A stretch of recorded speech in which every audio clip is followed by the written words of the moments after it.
परिवार के सदस्य नहीं बने हैं तो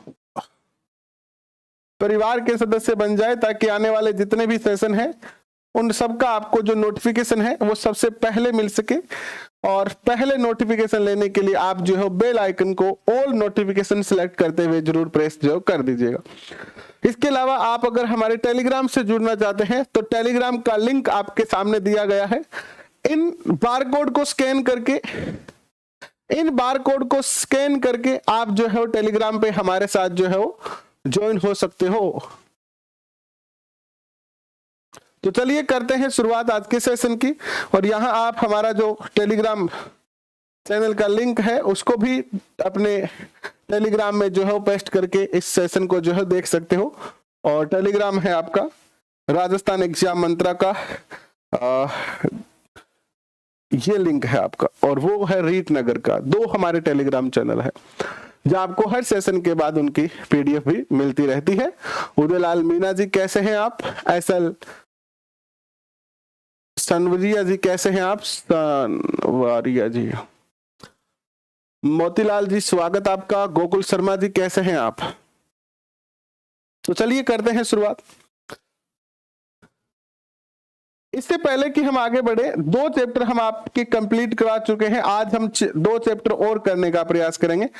आधुनिक राजस्थान का निर्माण कैसे हुआ, जिसमें हम राजस्थान के एकीकरण की चर्चा करेंगे और फिर राजस्थान की जनसंख्या की चर्चा जो है हम इस सेशन में करने वाले हैं। तो आइए करते हैं शुरुआत। राजस्थान का एकीकरण अर्थात आधुनिक राजस्थान का निर्माण कैसे हुआ, इसकी चर्चा करते हैं। आधुनिक राजस्थान का निर्माण कैसे हुआ?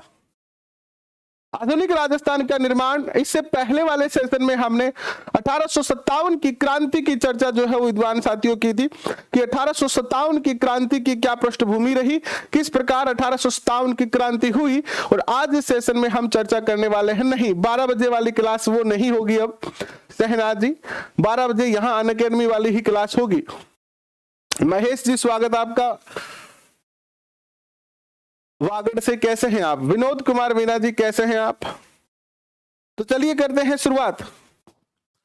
देखिए, आज राजस्थान की जो भौगोलिक एवं राजनीतिक स्थिति है हम देख रहे हैं, वह कई अथक प्रयासों से देशी रियासतों व रजवाड़ों का विलय करने के बाद बनी है। 1939 ईस्वी में वायसराय लॉर्ड लिनलिथगो के समय जो है वो एक राजस्थान में एकीकरण की जो है वो सुखबुगाहट हुई थी। यानी पहली बार जो है वो, अगर मैं बात करता हूं एकीकरण की चर्चा राजस्थान की कब हुई थी, तो अंग्रेजों के शासनकाल में 1939 के अंदर, जब राजस्थान के अंदर वायसराय लॉर्ड लिनलिथगो थे, तब की बात है ये। इन्होंने जो है वो वायसराय जो थे लिनलिथगो, इन्होंने एक आदेश के उपरांत प्रारंभ की गई थी और अखिल भारतीय देशी राज्य सेवा परिषद ने एक प्रस्ताव पारित कर यह निर्णय लिया गया कि जिन रियासतों व ठिकानों की आय 50 लाख रुपए से कम व जनसंख्या 20 लाख रुपए से कम है, उन्हें पड़ोस के बड़े राज्य में मिला दिया जाएगा। याद रखना, जिनकी आय 50 लाख वह जनसंख्या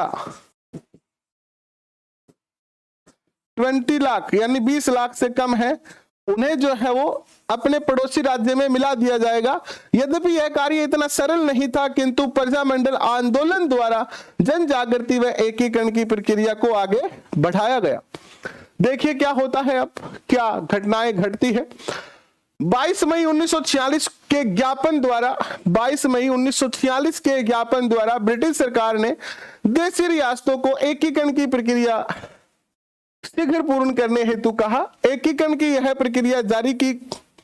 इसी दौरान 15 अगस्त 1947 को हमारा देश जो है स्वतंत्र हो जाता है और स्वतंत्रता के पश्चात से एकीकरण की प्रक्रिया को जो है प्राथमिकता देते हुए और तेज कर दिया गया। भारत सरकार के रियासती विभाग के निर्णय अनुसार स्वतंत्र भारत में वे ही रियासतें अपना पृथक अस्तित्व रख सकती है जिनकी न्यूनतम आय, अंग्रेजों ने यह तय किया गया था कि जिनकी न्यूनतम आय 1 करोड़ रुपए है और जिनकी जनसंख्या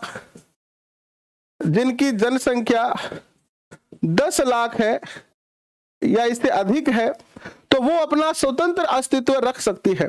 यानी अंग्रेज जाते जाते एक छोटी सी चाल चल के गए थे ताकि भारत जो है वो बहुत सारे टुकड़ों में डिवाइड हो जाए, भारत बहुत सारे खंडों में विभाजित हो जाए।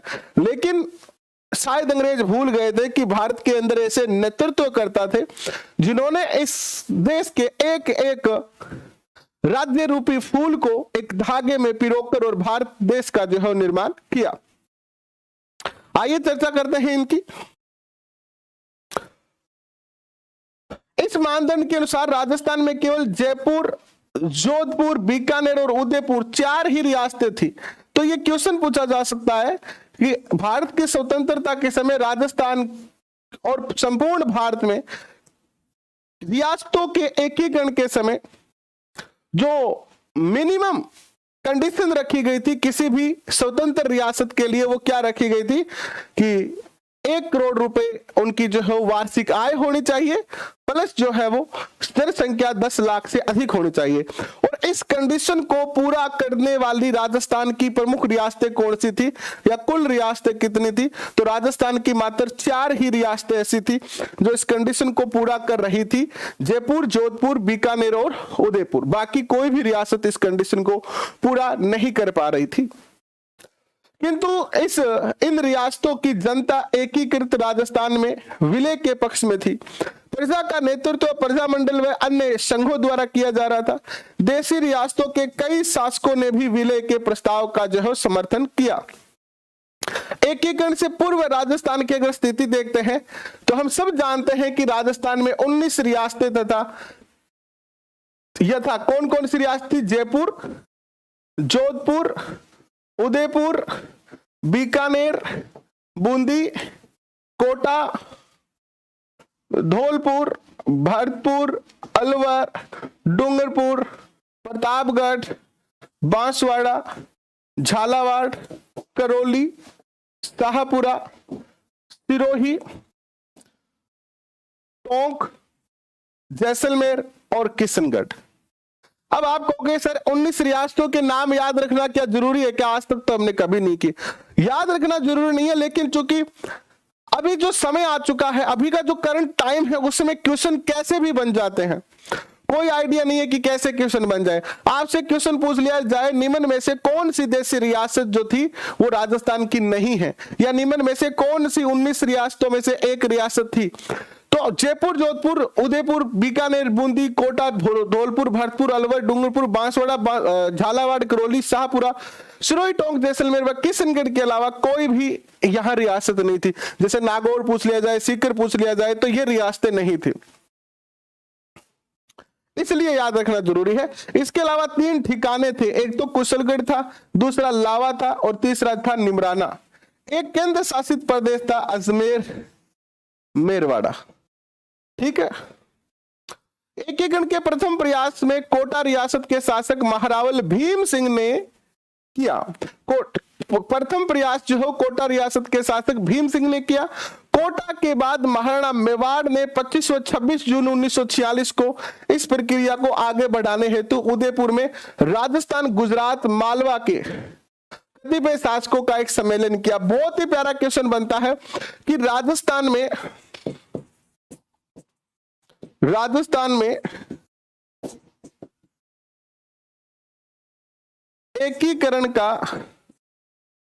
एकीकरण में की बड़ी आएगी। एकीकरण का प्रथम प्रयास किस रियासत ने या किसने किया? तो याद रखना पहला जो प्रयास किया था वो किसने किया था? कोटा ने किया था। कोटा के भीम सिंह ने, ठीक है, वो असफल हुए। इसके बाद मेवाड़ ने 25 और 26 जून 1946 को किया, यह भी सफल नहीं हो पाए। इसी तरह के अन्य सम्मेलन जयपुर, बूंदी, कोटा व झालावाड़ के शासकों ने भी बुलाए, किंतु ये सारे प्रयास उनके निजी हितों के पोषण के ही थे।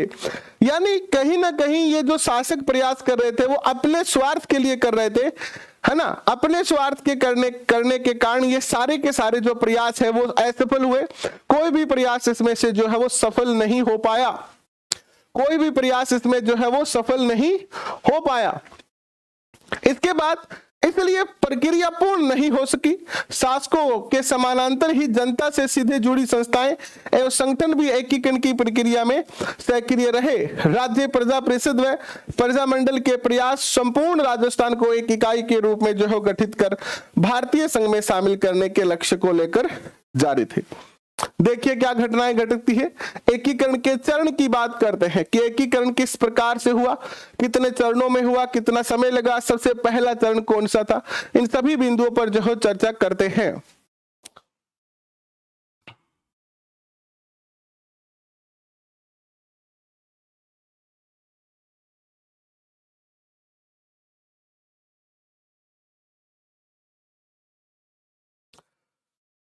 सरिता जी, सारा का सारा कार्य हम रीट ग्रेड फर्स्ट के लिए ही कर रहे हैं। पहले जो आपको करवाया था वो भी रीट के लिए था और यह भी रीट में ही आपके काम आने वाला है। एनसीईआरटी का जो जीके है वो भी रीट में काम आने वाला है, जो इंडिया जीके का पार्ट आएगा उसमें। और गौरवी जी नौहर से बहुत बहुत स्वागत आपका, कैसे हैं आप? श्याम सुंदर शर्मा जी, नीरज जी, अक्षय जी, बबीता जी, कैसे हैं आप? मुस्कान कैसे हैं कोटा से? आइए चर्चा करते हैं। देखिए, राजस्थान का एकीकरण एक जटिल एवं चुनौतीपूर्ण प्रक्रिया थी। दीर्घकाल से अस्तित्व में रही देशी रियासतें ठिकानों को एक ही सामान्य प्रशासनिक व्यवस्था के तहत लाना कठिन था। सोचिए, आप हमेशा से ही आजाद रहे हैं, आप खुद राजा रहे हैं, तो ऐसी कंडीशन में अचानक आपको कैसे किसी दूसरे के अधीन कर दिया जाए। यानी जो शासक हमेशा, हालांकि स्वतंत्र तो नहीं रहे, पहले मुगलों के अधीन रहे, फिर जो है वो अंग्रेजों के अधीन रहे, लेकिन फिर भी कहीं ना कहीं थोड़ी बहुत तो आजादी की फील थी ही। कम से कम राजा वाला रुआब तो था, घर घर में तो चलती थी ना, बाहर तो ना चले। लेकिन अब जो है वो सबको एक देश के अधीन आना था, जो शायद इन राजाओं को इतना जल्दी जो है स्वीकार नहीं था।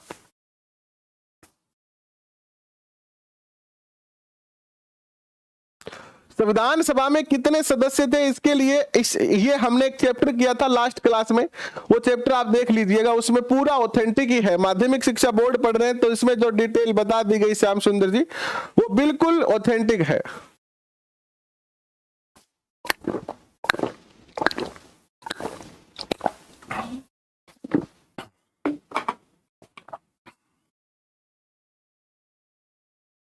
और मुझे अभी तो याद नहीं है, लेकिन आप वो चैप्टर देख लीजिएगा या मैं आपको देख के बता सकता हूं। ठीक है, चलिए आगे बढ़ते हैं। इन रियासतों में जनसंख्या, सामाजिक रीति रिवाज, आर्थिक व राजनीतिक विभिन्नताएं थी। कुछ रियासतों में परंपरागत पद्धति से प्रशासन का संचालन हो रहा था, तो कुछ में आधुनिक शासन के मूल्य प्रचलित हो गए थे। इन सभी क्षेत्रों में एक समान राजनीतिक प्रशासनिक व्यवस्था थी। व्यवस्था की स्थापना और समग्र रूप से उसका आर्थिक विकास करना, नई सेवाओं की स्थापना, नए नियमों को बनाना आदि कार्य चुनौतीपूर्ण थे। इन सभी चुनौतियों से लड़ते हुए नवंबर 1956 में आधुनिक राजस्थान के निर्माण का कार्य पूरा किया गया और 7 प्रमुख चरणों से गुजरते हुए राजस्थान अपने आधुनिक स्वरूप में आया।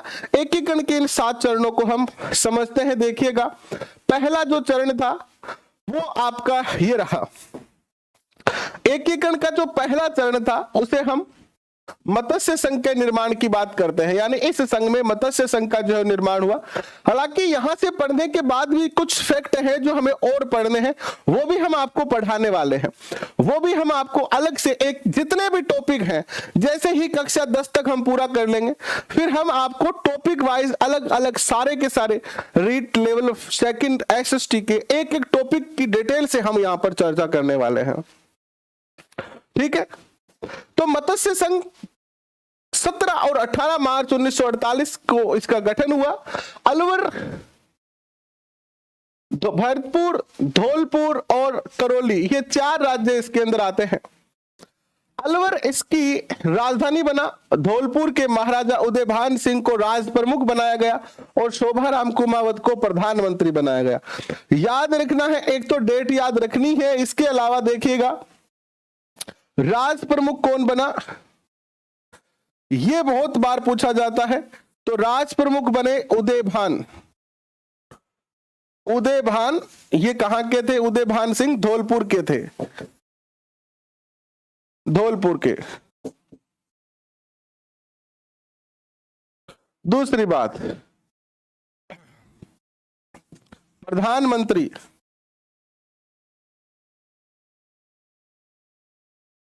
प्रधानमंत्री बने इसके शोभाराम कुमावत।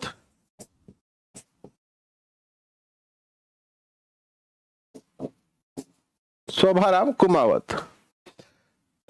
नेक्स्ट देखिए, द्वितीय चरण जो है वो है पूर्वी राजस्थान, जिसे राजस्थान संघ या पूर्वी राजस्थान के नाम से जाना जाता है। 25 मार्च 1948 को बांसवाड़ा, कोटा, बूंदी, झालावाड़, टोंक, डूंगरपुर, प्रतापगढ़, किशनगढ़, शाहपुरा रियासत तथा कुशलगढ़ व लावा ठिकाने को मिलाकर जो है वो द्वितीय चरण जो है पूरा होता है, जिसे आप क्या कह सकते हैं, पूर्वी राजस्थान भी कह सकते हैं।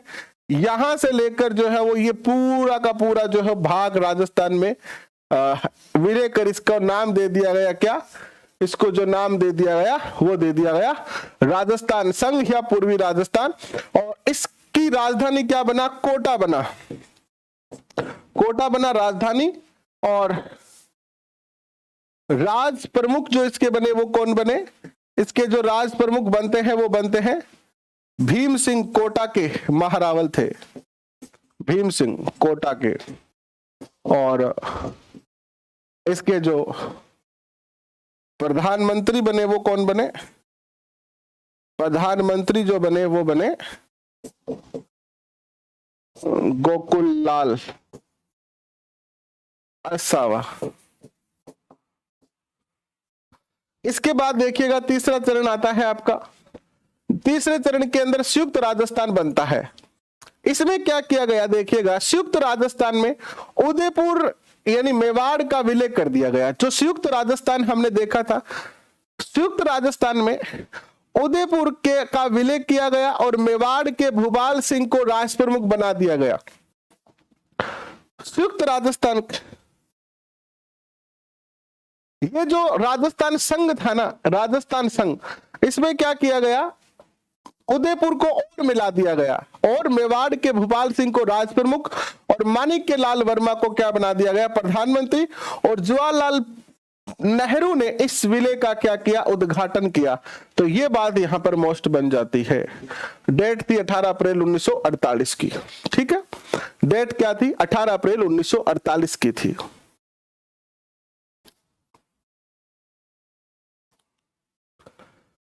फिर देखिए क्या आता है, चतुर्थ जो चरण था इसे वृद्ध राजस्थान कहा गया। 30 मार्च 1949 को संयुक्त राजस्थान के अंदर, जो पहले से संयुक्त राजस्थान था तीसरे चरण, उसमें जयपुर मिलाया गया, जोधपुर मिलाया गया, बीकानेर मिलाया गया और जैसलमेर मिलाया गया। इन सबका विलय करके और राजस्थान, लगभग संपूर्ण राजस्थान को बनाया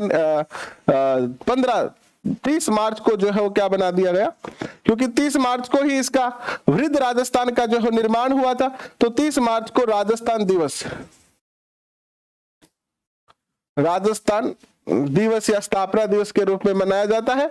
जयपुर के मान सिंह को राज प्रमुख व हीरालाल शास्त्री प्रधानमंत्री बने और महाराणा भूपाल सिंह को महाराज प्रमुख नियुक्त किया गया और सरदार वल्लभ भाई पटेल ने इसका जो है क्या किया था, उद्घाटन किया था। ये सारी बातें याद रखनी है। ये सारे टॉपिक मैं आपको और ज्यादा डिटेल में करवाऊंगा। अभी तो हम केवल उतना पढ़ रहे हैं जितना माध्यमिक शिक्षा बोर्ड में जो है वो लिखा हुआ है, क्योंकि अभी हम पढ़ रहे हैं माध्यमिक शिक्षा बोर्ड। तो जितना माध्यमिक शिक्षा बोर्ड में लिखा गया है अभी केवल हम उतनी ही बात कर रहे हैं, लेकिन यह भी इतनी बेहतरीन डाटा है कि यहां से बहुत सारे क्वेश्चन आपको देखने को जो है मिलने वाले हैं। तो बिल्कुल घबराने की आवश्यकता नहीं है किसी बच्चे को। इसके बाद पांचवा जो चरण आता है, पंचम चरण, उसे कहते हैं संयुक्त वृहत राजस्थान। 15 मई 1949 को वृहद राजस्थान में मत्स्य संघ का निर्माण, मत्स्य संघ का निमराना ठिकाना, मत्स्य संघ का जो निमराना ठिकाना था उसको विलय कर लिया गया था। यानी मत्स्य संघ को क्या कर दिया गया था, वृहद राजस्थान में शामिल कर लिया था और राजस्थान का ऐसा स्वरूप जो है वो आ जाता है पांचवें चरण के अंदर। इसके बाद आता है छठा चरण। छठे चरण की जो है शुरुआत होती है, स्थापना होती है 26 जनवरी 1950 को राजस्थान और सिरोही, देलवाड़ा, आबू क्षेत्र को छोड़कर संपूर्ण राजस्थान का विलय जो हो जाता है। सिरोही को शामिल कर लिया जाता है, बट सिरोही का क्षेत्र था देलवाड़ा और आबू, ये जो है वो मुंबई सरकार को दे दिया गया था उस समय, कुछ समय के लिए। लेकिन बाद में राजस्थान के जो प्रधानमंत्री थे हीरालाल शास्त्री, इन्होंने जो है वो अथक प्रयास किया और बाकी नेताओं ने प्रयास करके इसको वापस जो है राजस्थान में मिलाया। उनकी भी हम आगे चर्चा करने वाले हैं। और अंतिम और सातवां चरण 1 नवंबर 1956 को राजस्थान में आबू, देलवाड़ा, अजमेर, मेरवाड़ा व मंदसौर सुनेल टप्पा क्षेत्र का विलय कर एकीकरण की प्रक्रिया पूर्ण की गई और झालावाड़ का सिरोही क्षेत्र जो है मध्य प्रदेश को सौंप दिया गया। और इसीलिए हम राजस्थान 30 मार्च को राजस्थान दिवस के रूप में मनाते हैं। बहुत ही शॉर्ट में यहाँ पर बताया गया है। ये मान के चलिए कि आप कक्षा 8 के बच्चे हैं, तो जितने जानकारी कक्षा 8 के बच्चों को होनी चाहिए उतनी आपको जानकारी दी गई है। लेकिन एक्स्ट्रा जानकारी के लिए इस टॉपिक को हम फिर दोबारा पढ़ेंगे। जब हम टॉपिक वाइज पढ़ेंगे तो दोबारा इस टॉपिक को पढ़ेंगे, ठीक है। अब चलते हैं नेक्स्ट टॉपिक पर। यह चैप्टर आपका पूरा हो चुका है, यह चैप्टर आपका पूरा हो गया है। अब इसके बाद चर्चा करेंगे जनसंख्या की। देखिए, हम एक, हालांकि डाटा तो कम है, अगर आप किसी भी गाइड से तुलना करोगे तो डाटा इस चैप्टर का कम है। एकीकरण का, एकीकरण में बहुत सारे फैक्ट यहां पर छूट गए हैं। लेकिन मैं आपको फिर दोबारा एक बात का विश्वास दिलाता हूं कि अभी हम कक्षा 8 पढ़ रहे हैं। जैसे जैसे हम कक्षा में ऊपर जाएंगे वैसे वैसे डाटा भी बढ़ेंगे। प्लस एक बार जब हम ये पूरा कर लेंगे तो इसके बाद हम आपको टॉपिक वाइज एक एक टॉपिक को पढ़ाएंगे और रीड के सारे एसएसटी के टॉपिक और मनोविज्ञान के टॉपिक आपको पूरा का पूरा तैयार आपको करवाएंगे। और हमारी पूर्ण जिम्मेदारी रहेगी आपके प्रति ये कि आपके एसएसटी में सबसे ज्यादा क्वेश्चन सही हो और मनोविज्ञान में सबसे ज्यादा क्वेश्चन सही हो। इसके लिए हम और बेहतरीन सेशन आपके लिए निरंतर लाते रहेंगे। बिल्कुल कम है बट महत्वपूर्ण है। कम, देखो कम क्यों है? कम का कारण है क्योंकि हम अभी माध्यमिक शिक्षा बोर्ड की बुक पढ़ रहे हैं, यहाँ पर कम है। लेकिन जैसे जैसे जैसे हम ऊपर की क्लासों में जाते जाएंगे वैसे वैसे डाटा बहुत ज्यादा बढ़ते जाएंगे। और जब हम वन लाइनर क्वेश्चन कर रहे थे तब भी हमें कम लग रहा था, लेकिन फाइनली जो वन लाइनर क्वेश्चन से पेपर में क्वेश्चन आए थे वो बहुत ज्यादा आए थे, बहुत ज्यादा आपको आए थे। तो बिल्कुल भी आप बस चलते रहे, निश्चित तौर पर बेनिफिट आपको होने वाला है। एक बार सारे बच्चे शेयर कर दें इस सेशन को और लाइक बटन नहीं दबाया है तो लाइक बटन,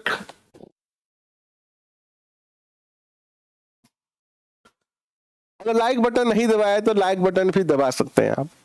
अगर आप सेशन देख रहे हैं और आपने सब्सक्राइब बटन पे क्लिक नहीं किया है तो वो भी कर सकते हैं।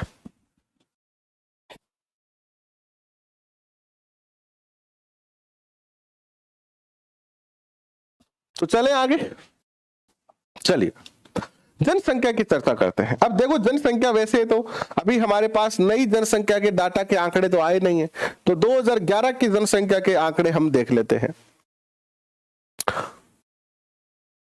राज्य में रहने वाली आबादी के विविध पक्षों से संबंधित सूचनाओं का संकलन, संग्रह, गणना, प्रकाशन आदि कार्य भारत सरकार के निर्देशन में जनगणना निदेशालय जयपुर के द्वारा जो है किए जाती है। क्वेश्चन आएगा, राजस्थान में जनगणना का कार्य कौन करता है?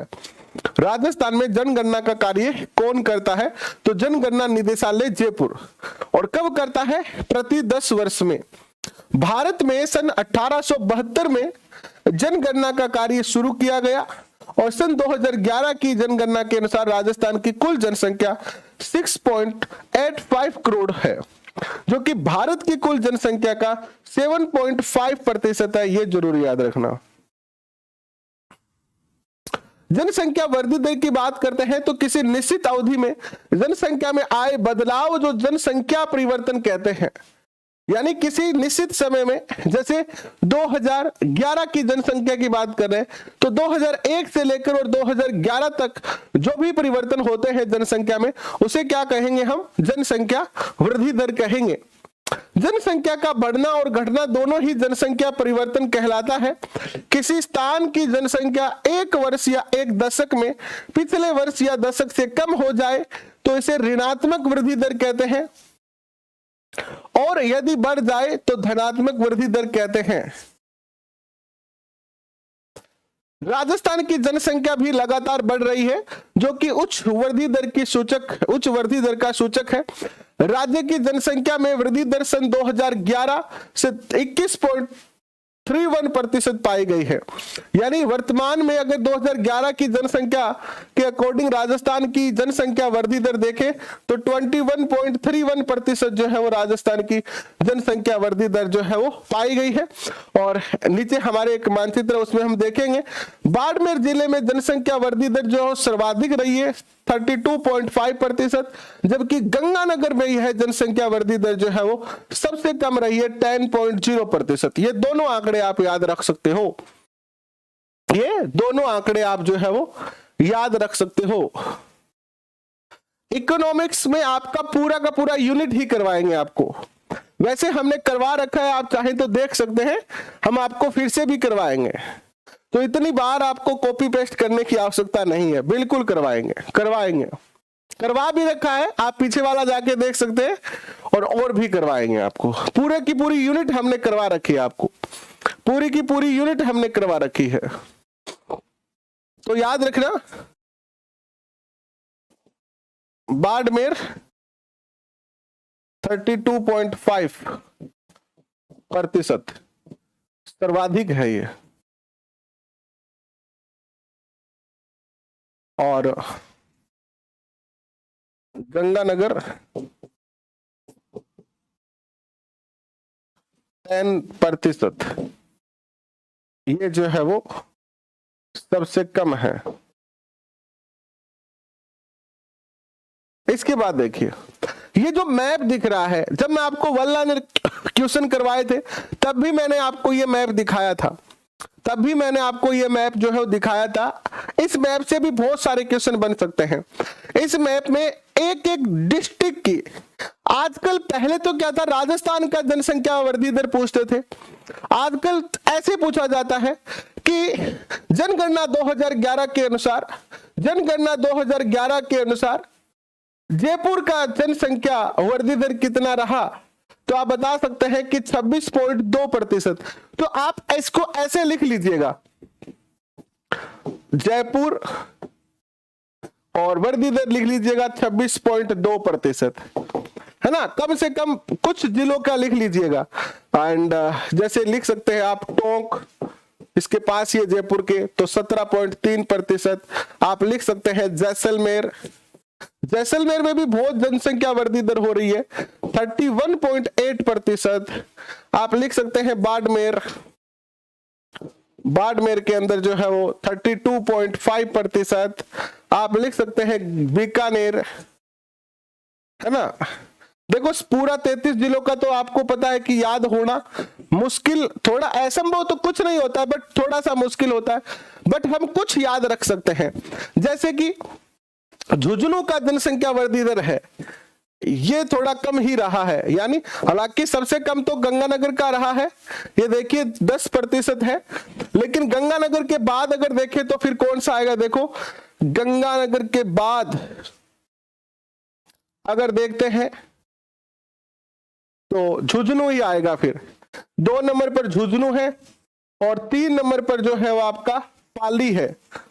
यानी नीचे से देखो सबसे कम गंगानगर की, फिर झुंझुनू की, फिर पाली की। कम से कम इतना याद रखना हमारे लिए जरूरी है। तो इस मैप में 33 जिले हैं, तो कम से कम 3 नीचे से और 3 ऊपर से हम याद कर सकते हैं। जैसे बाड़मेर में सर्वाधिक 32.5, और 32.5 के बाद इससे 2 नंबर पर आता है जैसलमेर, ये 1 नंबर, ये 2 नंबर, और 3 नंबर पर कौन आएगा, देखो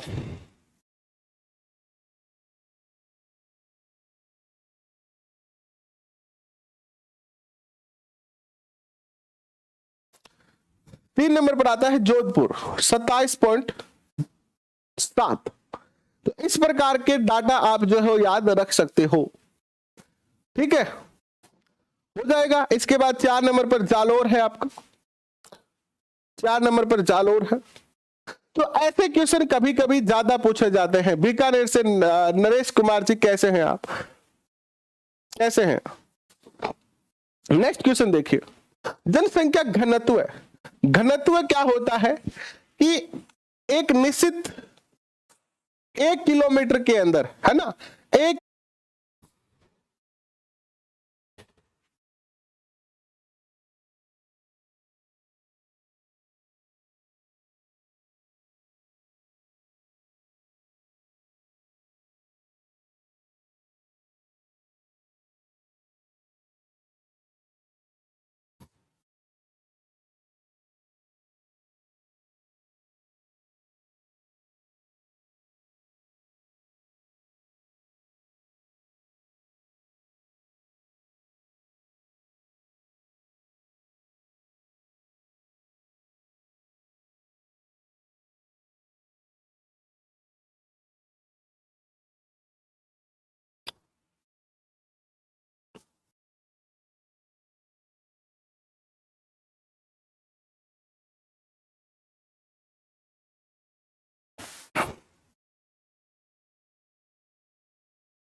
सॉरी दोस्तों, थोड़ा सा खेद प्रकट करते हैं हम,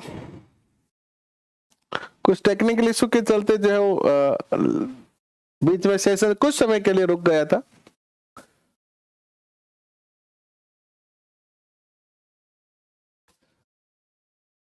क्या मुझे दोबारा देख पा रहे हैं? एक बार कमेंट करके बताएं, क्या मुझे देख पा रहे हैं, सुन पा रहे हैं आप? एक बार यस लिख के बताएं।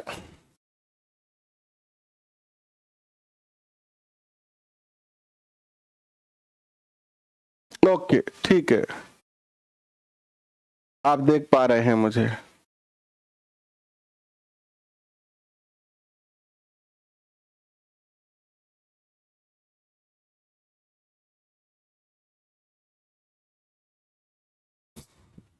फिर से शुरू करते हैं, जहां से छूटा था वहीं से।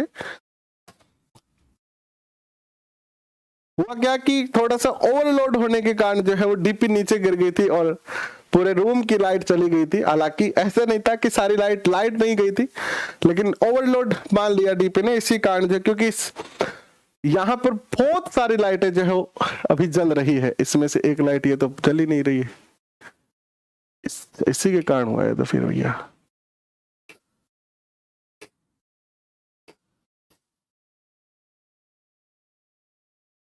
एक लाइट खराब होने के कारण जो है ये काम हो गया था, एक लाइट खराब हो गई और उस लाइट के खराब होने के कारण जो है ऐसी सिचुएशन बनी है।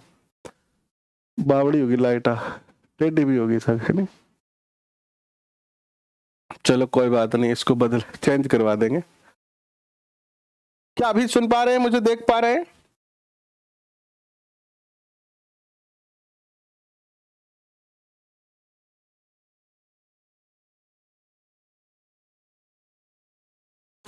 नहीं, बिजली तो बचा ही रहे हैं। बिजली कितनी बचा सकते हैं, जितनी बचा सकते हैं उतनी तो बचा रहे हैं, लेकिन फिर भी क्या है कि लाइट के अंदर शॉर्ट सर्किट हो गया और जिसके अंदर वायर जो है वो शायद शॉर्ट सर्किट के कारण जो है जल गए होंगे और इसके कारण होता क्या है कि डीपी गिर जाती है और पूरा सेशन बीच में बंद हो जाता है, व्यवधान आ जाता है। थोड़ी सी लाइट की भी अब कमी रहेगी क्योंकि एक लाइट खराब हो गई। चलिए कोई बात नहीं, आप मुझे देख पा रहे हैं, मैं आगे शुरू करता हूं। जनसंख्या घनत्व की हम बात कर रहे थे। जनसंख्या घनत्व के अंदर क्या होता है विद्वान साथियों की, एक निश्चित जैसे वर्ग किलोमीटर में इसको मापते हैं तो 1/1, जैसे ये एक क्षेत्र है जिसमें 1 किलोमीटर और 1 किलोमीटर इधर, इस क्षेत्र के अंदर कितने लोग रहते हैं, इस क्षेत्र के अंदर जैसे मान लो 100 लोग रहते हैं तो हम ये कह देंगे कि 100 व्यक्ति प्रति वर्ग किलोमीटर, है ना, 100 व्यक्ति प्रति वर्ग किलोमीटर। ये क्या होता है, जनसंख्या घनत्व होता है। क्या होता है ये? जनसंख्या घनत्व होता है। नमस्ते प्रीति जी, कैसे हैं आप?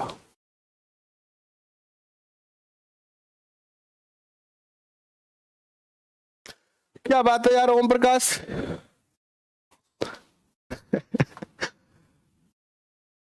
बावड़े हो गए हो आप। यहां लोग बेरोजगारी से परेशान है और आप फ्रेंडशिप के लिए परेशान हो, है ना। सबकी परेशानी भी देखो दुनिया में अलग अलग है। सबकी परेशानी जो है वो सबकी परेशानी अलग अलग है। चलिए कोई बात नहीं है, करिए आप फ्रेंडशिप करिए। नेक्स्ट क्वेश्चन पे बढ़ते हैं हम। देखिए, जनसंख्या घनत्व एक मापक है जो किसी स्थान की जनसंख्या व उसके क्षेत्रफल में संबंध बताता है। अर्थात एक स्थान के क्षेत्रफल सामान्यतः प्रति वर्ग किलोमीटर पर निवास करने वाले लोगों की संख्या बताता है। राजस्थान में जनसंख्या का घनत्व 200 व्यक्ति प्रति वर्ग किलोमीटर है, जिसका तात्पर्य यह है कि राजस्थान में प्रति वर्ग किलोमीटर पर 200 व्यक्ति निवास करते हैं। यानी हम ये कह सकते हैं कि राजस्थान में एक वर्ग किलोमीटर के अंदर 200 लोग जो है वो रहते हैं। और सर्वाधिक जनसंख्या घनत्व है जयपुर का, जहां 595 व्यक्ति प्रति वर्ग किलोमीटर रहते हैं। और सबसे कम जो जनसंख्या घनत्व है वो है जैसलमेर का, जहां मात्र 17 व्यक्ति प्रति वर्ग किलोमीटर रहते हैं। कितने व्यक्ति रहते हैं? 17 व्यक्ति प्रति वर्ग किलोमीटर जो है वो निवास करते हैं। ठीक है, अब बढ़ते हैं नेक्स्ट। राजस्थान का जनसंख्या घनत्व आपको दिया गया है। देखिएगा, सर्वाधिक जो जनसंख्या घनत्व है, अच्छा राजस्थान की कुल जनसंख्या दी गई है ये, जैसे डिस्ट्रिक्ट वाइज जनसंख्या दी गई है। कभी कभी ऐसे पूछ लिया जाता है जैसलमेर की जनसंख्या कितनी है, जोधपुर की जनसंख्या कितनी है ना, बीकानेर की जनसंख्या कितनी है। तो इस चार्ट को भी आप ध्यान से देख सकते हैं। इसके बाद आगे बढ़ रहे हैं। राजस्थान में जनसंख्या का वितरण असमान है। पश्चिमी राजस्थान में कम तो उत्तरी पूर्वी राजस्थान में जनसंख्या अधिक है। राज्य की कुल जनसंख्या का लगभग 10% भाग केवल जयपुर जिले में ही रहता है। तो वहीं जैसलमेर में राज्य की 1% से भी कम जनसंख्या निवास करती है। पश्चिमी मरुस्थलीय प्रदेश में राज्य के लगभग 61% भूभाग पर जो है वो लगभग 40% जनसंख्या रहती है। जो राजस्थान का पश्चिमी भाग है, जहां राजस्थान का जो पश्चिमी भाग है, जहां पर मरुस्थलीय इलाका है, वहां पर जो है वो 61% भाग पर मात्र और मात्र 40% जनसंख्या ही क्या करती है? निवास करती है। 61% भाग पर 40% जनसंख्या निवास करती है। यह जनसंख्या घनत्व सबसे कम 130 व्यक्ति प्रति वर्ग किलोमीटर है। यानी पश्चिमी राजस्थान में 130 व्यक्ति प्रति वर्ग किलोमीटर है। जयपुर, अलवर, भरतपुर, दौसा, धौलपुर, टोंक, सवाई माधोपुर, करौली, भीलवाड़ा आदि राज्य के पूर्वी समतल मैदान। यानी अगर हम पश्चिमी राजस्थान की बात करते हैं, ये राजस्थान का मैप मान लेते हैं हम इस प्रकार से, और यहां पर अगर इस क्षेत्र की बात करते हैं तो यहां का अगर औसत देखते हैं हम तो 130 व्यक्ति प्रति वर्ग किलोमीटर है। और इस 60% जनसंख्या पर, यहां तक मान लेते हैं, इस 60% क्षेत्रफल पर इस 61.41 है ये, इस 61% क्षेत्रफल पर मात्र 40% जनसंख्या रहती है। वहीं ये जो क्षेत्र है यहां पर जो है वो जनसंख्या घनत्व ज्यादा है। राज्य का 20% ये भूभाग है और इस 20% भूभाग पर 33% जनसंख्या निवास करती है। यहाँ का जनसंख्या घनत्व 332 व्यक्ति प्रति वर्ग किलोमीटर है। कितना है? 332 व्यक्ति प्रति वर्ग किलोमीटर, जो कि राज्य में सर्वाधिक है।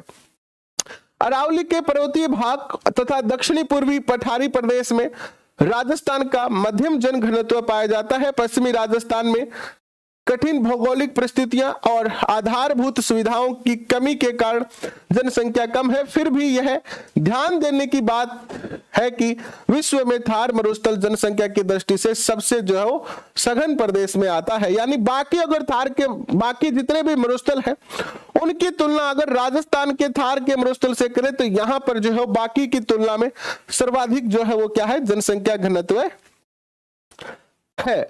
इसके बाद बात करते हैं मैदानी भाग में कृषि के अनुकूल परिस्थितियां, जैसे कि समतल मैदान, पानी की उपलब्धता, देश की राजधानी दिल्ली से समीपता, उद्योग, वाणिज्य और परिवहन की आधारभूत सुविधाओं के कारण विकास अधिक होने से जनसंख्या घनत्व जो अधिक है।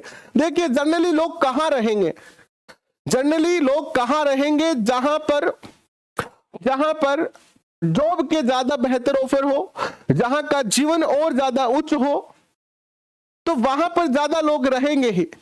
अब दिल्ली देश की राजधानी है तो दिल्ली में लोगों की जनसंख्या ज्यादा है। इसी प्रकार राजस्थान की बात करें तो राजस्थान की राजधानी जो है वो जयपुर है, तो जयपुर में ज्यादा जॉब के अवसर है आपके पास, तो ज्यादातर लोग जो है वो वही रहना पसंद करते हैं। और जैसलमेर जैसा जो कठिन इलाका है, हालांकि जैसलमेर में रिफाइनरी वगैरह आने से और इंदिरा गांधी नहर की कुछ शाखाएं वहां पर पहुंचने से वहां का जनसंख्या जो प्रतिशत है वो धीरे धीरे अब बढ़ता जा रहा है। जनसंख्या घनत्व प्रति व्यक्ति देखिए जैसलमेर के अंदर आप देख रहे हो कि 17 है, यहां 161 है, जोधपुर में, नागौर में 187 है, बीकानेर में 78 है, जबकि गंगानगर में देखिए, गंगानगर के अंदर देखिएगा यह भी इलाका रेगिस्तानी ही था पहले, लेकिन यहां इंदिरा गांधी नहर आने के कारण गंगानगर और हनुमानगढ़ का जो जनसंख्या घनत्व है वो बड़ा है। इधर इसके बाद देखेंगे आप चूरू का तो 147 है, इधर झुंझुनू का जो है 361 है, सीकर चूंकि जयपुर के पास है तो देखिए ज्यादा है, यहाँ का 346 है, और जयपुर के आसपास के इलाकों का देखिए, यहां पर भरतपुर का देखिए, भरतपुर का 305 है, क्योंकि ये इधर लगता है दिल्ली के आसपास, हरियाणा के आसपास, यहां पर जो है वो जनसंख्या घनत्व ज्यादा है। यहां पर देखिए झालावाड़ में भी जनसंख्या घनत्व ज्यादा है, जबकि बाकी पूरे राजस्थान की तुलना में सबसे ज्यादा तो 595 जयपुर का और सबसे कम जैसलमेर का है। नेक्स्ट देखिए लिंगानुपात की बात करते हैं। लिंगानुपात आप सब जानते हैं कि प्रति 1000 पुरुषों पर जो है वो लिंगानुपात जो है निकाला जाता है कि 1000 पुरुषों पर महिलाओं की संख्या कितनी है एक निश्चित क्षेत्र के अंदर। तो आइए इस पे भी चर्चा कर लेते हैं। देखिए प्रति 1000 पुरुषों पर स्त्रियों की संख्या को लिंगानुपात कहा जाता है। लिंगानुपात से हमें समाज में महिलाओं की स्थिति का पता चलता है। सन 2011 में जनगणना के अनुसार राजस्थान में लिंगानुपात 928 है, जबकि 6 वर्ष से कम आयु के बच्चों में लिंगानुपात केवल 888 है। अगर लिंगानुपात केवल पूछे लिंगानुपात कितना है तो 928 है। अगर पूछा जाए आपसे 6 वर्ष तक के बच्चों का लिंगानुपात 0 से 6 का तो ये 888 है, जो और ही शोचनीय है। राजस्थान में सर्वाधिक लिंगानुपात डूंगरपुर का है, 994 महिलाएं प्रति 1000 पुरुषों के पीछे, एवं सबसे कम लिंगानुपात जो है वो धौलपुर का है, 846 महिलाएं प्रति 1000 पुरुषों के पीछे। यह लिंगानुपात का आपका मैप दिया गया है, देख सकते हैं आप इसमें। जैसलमेर का लिंगानुपात काफी ठीक है, 852 है, यहां पर भी ठीक है। गंगानगर की स्थिति भी ठीक नहीं, 887 है। चूरू में 940 है। जयपुर के अंदर आप देख सकते हैं यहां पर 910 है, जबकि धौलपुर की स्थिति देखिए, धौलपुर में 846, ये इधर और कम, यहां पर भी कम। ये जो इलाका है जो सबसे ज्यादा पढ़ा लिखा इलाका है इधर वाला, यहां पर लिंगानुपात की कमी है। और यहां पर देखिएगा अलग अलग जोन में इसको भी बांटा गया है। चलिए आगे बढ़ते हैं। साक्षरता किसी भी क्षेत्र अथवा राज्य की कुल जनसंख्या में से पढ़ने और लिखने में सक्षम जनसंख्या के आधार पर साक्षरता दर ज्ञात की जाती है। जनसंख्या की साक्षरता दर से किसी भी क्षेत्र की सामाजिक एवं आर्थिक स्थिति का पता चलता है। जनगणना के एक अत्यंत ही महत्वपूर्ण बिंदु है और सन 2011 की जनगणना के अनुसार कुल साक्षरता 66.11% है, याद रखना 66.11%, और इसमें से 76 यानी 76.6% के साथ कोटा जो है वो राज्य में सर्वाधिक साक्षरता है। कोटा की साक्षरता जो है वो सर्वाधिक है, कितनी है 76.6%। वहीं अगर बात करते हैं तो जालोर जो है वो सबसे कम साक्षरता रखता है और वो रखता है 54.9%। जबकि राजस्थान में पुरुष साक्षरता की बात करते हैं, पुरुष साक्षरता 79.19%, जबकि महिला साक्षरता 52.12% है। पुरुष व महिला साक्षरता क्रमशः झुंझुनू कोटा में सर्वाधिक है। झुंझुनू और कोटा में देखो, झुंझुनू में तो पुरुष साक्षरता सबसे ज्यादा है और महिला साक्षरता सबसे ज्यादा कहां पर है? कोटा में है। पुरुष साक्षरता सबसे ज्यादा झुंझुनू की है और महिला साक्षरता सबसे ज्यादा कोटा की है, तथा प्रतापगढ़ व जालोर में न्यूनतम है। पुरुष साक्षरता सबसे कम कहां है? प्रतापगढ़ में, और महिला साक्षरता सबसे कम कहां है? जालोर में। राज्य सरकार शिक्षा के सार्वजनिकरण के लिए अनेक योजनाएं लागू कर इन क्षेत्रों में निरंतर जो है वो क्या कर रही है? प्रयास कर रही है। और ये साक्षरता दर आप इस मैप के माध्यम से प्रत्येक जिले का देख सकते हैं। आपको किसी भी गाइड में ये चीज नहीं मिलेगी, यानी गाइड में आपको 5 जिले न्यूनतम और 5 जिले उच्चतम दिखाएंगे, लेकिन यह चीज आपको नहीं मिलने वाली प्रत्येक जिले वाइज। ग्रामीण व नगरीय जनसंख्या की बात करते हैं। हमारे राज्य के अधिकांश जनसंख्या गांवों में निवास करती है और राज्य के शहरी आबादी 25% है, जो छोटे छोटे शहरों में निवास करती है। राजस्थान में सर्वाधिक नगरीय जनसंख्या कोटा जिले में है, जबकि डूंगरपुर जिले में सबसे कम जनसंख्या नगरों में निवास करती है।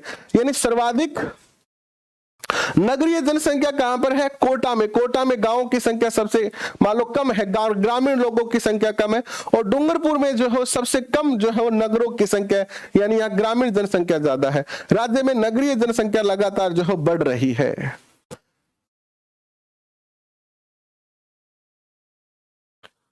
अनुसूचित जनजाति की बात करते हैं। अनुसूचित जनजाति अधिकतर गांव में, पहाड़ों में, पठारों में, जंगलों में निवास करती है। अधिकांश जनजातियां खेती, मजदूरी, जंगल के उत्पाद को एकत्रित कर अपने जीवन व्यतीत करती है। जनगणना 2011 के अनुसार राज्य की लगभग 13.5% जनसंख्या अनुसूचित जनजाति की है। टोटल जनसंख्या का 13.5% याद रख सकते हैं आप ये। और राजस्थान में जनजातीय आबादी सिरोही के अंदर, उदयपुर, डूंगरपुर, प्रतापगढ़, बांसवाड़ा जिलों में बहुतायत से पाई जाती है। राजस्थान के अन्य जिलों जैसे कि बारां, सवाई माधोपुर, करौली, टोंक, दौसा तथा जयपुर जिले में भी जो है जनजातियां प्रमुख रूप से जो है निवास करती है। राज्य की प्रमुख जनजातियां जो है भील, मीना, डामोर, सांसी, ग्रासिया और सहरिया है। राजस्थान में सर्वाधिक जनजाति मीना की है। मीना की जनजाति सबसे ज्यादा है और सबसे ज्यादा पढ़ी लिखी एजुकेटेड जो जनजाति है वो भी कौन सी है? मीना जनजाति ही है, जो सबसे ज्यादा पढ़ी लिखी है, सबसे ज्यादा पढ़ी लिखी है।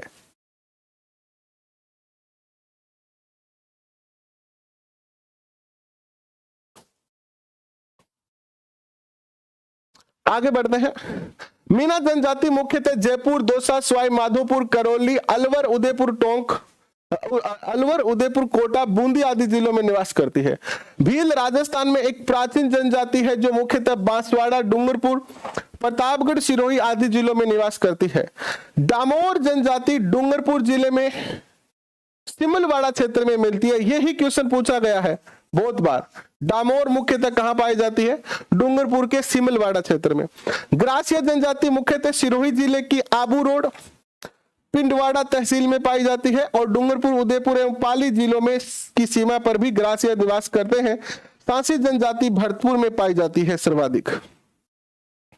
सहरिया जनजाति एकमात्र जनजाति है जिसे भारत सरकार ने आदिम जनजाति समूह में रखा है। यह क्वेश्चन पूछा जा चुका है, याद रखना।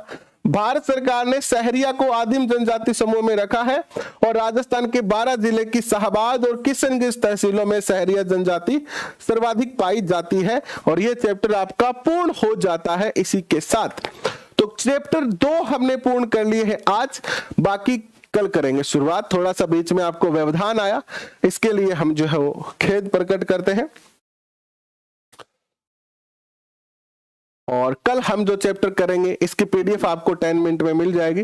कल हम चैप्टर करेंगे आपका कौन सा, उद्योग करेंगे, उद्योग करेंगे और परिवहन भी कर लेंगे साथ में, क्योंकि एक दिन हमने जो दीपावली की छुट्टी, सॉरी होली की जो छुट्टी रखी थी उसको हम जो है कवर यहाँ पर वापस कर लेंगे।